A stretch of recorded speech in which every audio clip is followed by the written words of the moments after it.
नमस्कार। नमस्कार। मैं शैलेश पाठक व फिर से वचन टीवी में आपका स्वागत करता हूं। उत्तर प्रदेश सरकार और उत्तर प्रदेश प्रशासन का क्रियाकलाप एक बार फिर से सुर्खियों में है। फिर से उस पे एक्टिविस्ट वो प्रश्न खड़ा कर रहे हैं कि क्या इनकाउंटर ही हर चीज का मसला है।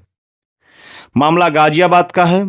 गाजियाबाद के खोड़ा इलाके में 17 साल का एक युवक जिसका नाम सूर्या चौहान था, अपने परिवार के साथ सामान्य जिंदगी जी रहा था। किसी ने नहीं सोचा था कि एक दिन उसका नाम पूरा प्रदेश में सुर्खियों में बन जाएगा।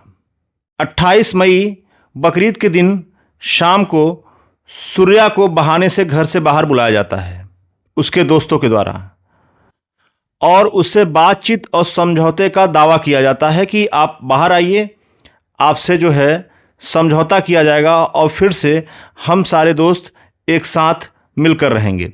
ये उसका ही दोस्त असद कर रहा था।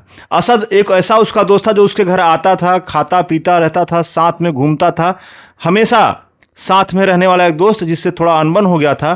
तो वो फ़ोन करके बुलाता है और कहता है कि आइए, बाहर आइए और हम लोग बात करेंगे। बात करने के बाद आज त्यौहार का दिन है और हम लोग हमेशा अब साथ मिलकर रहेंगे। जैसे ही सूर्या सामने आता है, बाहर आता है, फिर उसको कुछ लोग घेर लेते हैं और घेरने के बाद उससे कहते हैं कि क्या तुमने बकरे की कुर्बानी कभी देखी है। इस पर सूर्या हंस पड़ता है। सूर्या हंस कर उसको इनकार करता है और कुछ मजाक करता है, और वो मजाक उन दोस्तों को बुरा लगता है और वो कहते हैं कि कोई बात नहीं, आज तुम बकरे की कुर्बानी देखोगे। और वही उसके जो दोस्त थे वही उस पर चाकुओं से हमला करने लगते हैं। चाकुओं से पूरी शरीर को गोद दिया जाता है और कुछ ही मिनटों में सूर्या की हालत गमगीन हो जाती है। प्रत्यक्षदर्शियों और सामने आए सीसीटीवी फुटेज के अनुसार अगर बात किया जाए तो कई युवकों के हमले के बाद सूर्या गंभीर रूप से घायल हो गया। सूर्या को स्थानीय लोगों के द्वारा अस्पताल पहुंचाया गया। डॉक्टर ने उसे बचाने का बहुत प्रयास किया, लेकिन अंततः उसने दम तोड़ दिया। सूर्या के परिवार, सूर्या के आसपास के लोगों की डिमांड थी कि न्याय मिले। न्याय मिलना आवश्यक है, नहीं तो ये हमारे साथ बहुत बड़ी नाइंसाफ़ी हो गई। दिन दहाड़े हुई यह घटना कानून व्यवस्था व उत्तर प्रदेश साख पर सवाल खड़ा कर रहा था। पुलिस ने मामले को दर्ज किया, जांच की शुरुआत की और शुरुआत में ही कई संदिग्धों को हिरासत में लिया गया। सीसीटीवी फुटेज का आकलन किया गया और उसी के अनुसार असद की भी गिरफ्तारी की गई। मामला धीरे धीरे चर्चित बनता गया, सोशल मीडिया पर छा गया। पूरा भारत इस मामले को एक आंख से देखना चालू कर दिया। हर किसी के मन में एक सवाल था। सवाल इस बात का था कि योगी शासन जो अपने त्वरित न्याय को लेकर हमेशा चर्चा में रहता है, जहां ये कहा जाता है कि अपराध करने से पहले 100 बार सोच लेना चाहिए, वहां पर दिन दहाड़े ऐसी घटना कहां तक जायज है। मामले की गंभीरता को देखते हुए वरिष्ठ अधिकारी भी सक्रिय हो गए। मुख्यमंत्री का आदेश पारित हुआ। उसके बाद उप मुख्यमंत्री भी पीड़ित परिवार से मिलकर न्याय का भरोसा दिलाया। पुलिस एक्शन में आ गई।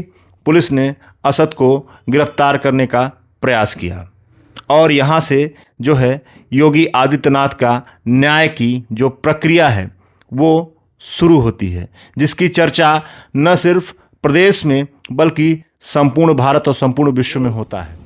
सर, आज क्या घटनाक्रम रहा है? पता चला है कि खोड़ा थाना क्षेत्र में जो सूर्य उसकी हत्या का जो मुख्य आरोपी है वो पुलिस एनकाउंटर ढेर कर दिया गया है।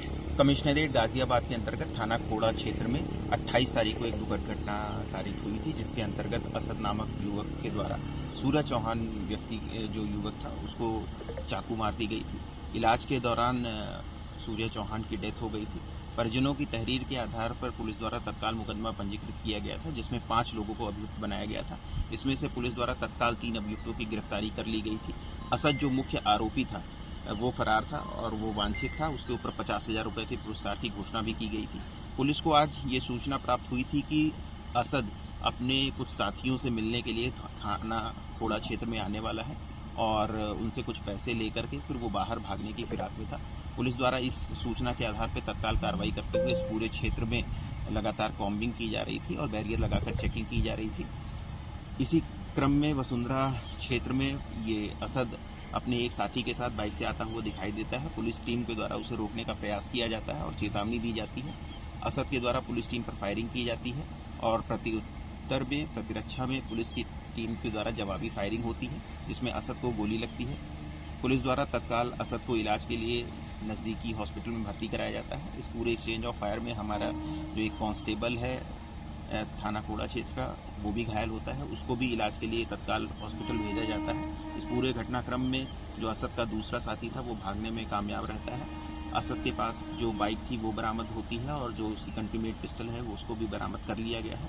सभी पक्षों की गंभीरता से जांच करके अग्रिम विधिक कार्रवाई की जा रही है। कोई इसकी सर प्रोफाइल थी पहले से? नहीं, इसकी प्रोफाइल अभी हम लोग चेक कर रहे हैं कि इसका कोई आपराधिक इतिहास है या नहीं, इसकी जानकारी की जा रही है। ठीक। प्रश्न खड़ा होता है ये कि क्या ये त्वरित न्याय, ये भीड़ को सांत्वना देने के लिए जो न्याय है वो कानून परख है, वो इंसाफ परख है, क्या वो संविधान परख है? इसी बीच पुलिस ने मुख्य आरोपी असद की तलाश तेज कर दी और बाद में पुलिस द्वारा दावा किया गया कि मुठभेड़ के दौरान असद की मौत हो गई, जबकि एक पुलिसकर्मी घायल हो गया। इस घटनाक्रम ने पूरे मामले को एक अलग ही रूप दे दिया और चर्चा अब और तेज होने लगा। परिवार के लोग, स्थानीय लोग इस बात की भी डिमांड करने लगे कि बाकी के जो बचे आरोपी हैं, बाकी के बचे जो लोग हैं, उनके साथ भी इसी प्रकार का न्याय होना चाहिए।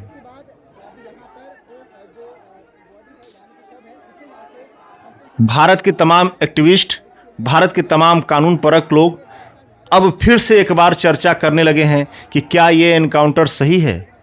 क्या किसी मामले में बिना जांच के और बिना किसी न्यायिक प्रक्रिया के इस प्रकार से एनकाउंटर कर देना एक जायज़ व्यवस्था का प्रतीक है?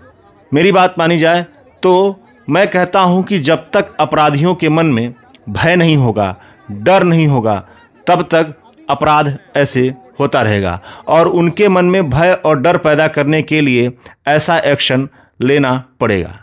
लेकिन मैं यह भी सजेस्ट करता हूं कि ऐसा एक्शन लेने के पहले ये न सोचा जाए कि अपराधी किस जात का है, किस धर्म का है, किस वर्ग का है। यह जो न्यायिक प्रक्रिया है यह फिर बाद में सबके लिए लागू होना चाहिए। ऐसा नहीं कि एक विशेष वर्ग के लिए आप कुछ अलग कानून लागू करें और एक विशेष वर्ग के लिए कुछ अलग। योगी शासन और उत्तर प्रदेश सरकार अपनी इस त्वरित न्याय प्रक्रिया को लेकर न्यायालय में भी कई बार प्रश्न के समक्ष खड़ी हुई है और वहां पर भी सरकार को जवाब देना पड़ा है। यही त्वरित न्यायिक प्रक्रिया विकास दुबे के मामले में भी इस्तेमाल किया गया था। यही त्वरित न्यायिक प्रक्रिया जो है वो उमेश पाल हत्याकांड के मामले में भी इस्तेमाल किया गया था और यही त्वरित न्याय की प्रक्रिया आज सूर्या चौहान के मामले में भी किया गया है। तो क्या ये जो त्वरित न्याय की प्रक्रिया है, ये जो एनकाउंटर का कल्चर है, यह देश और संविधान और प्रदेश के लिए सही है या फिर गलत है? इसका निर्णय आप स्वयं करें। प्लीज़ आपको ये वीडियो कैसा लगा कमेंट बॉक्स में ज़रूर बताएं और अपनी राय अवश्य रखें कि क्या ये हत्याकांड जो था ये सही था और इस हत्याकांड के बदले में ये जो एनकाउंटर किया गया है ये सही है। इसको कमेंट में ज़रूर बताएं। धन्यवाद, नमस्कार, जय हिंद।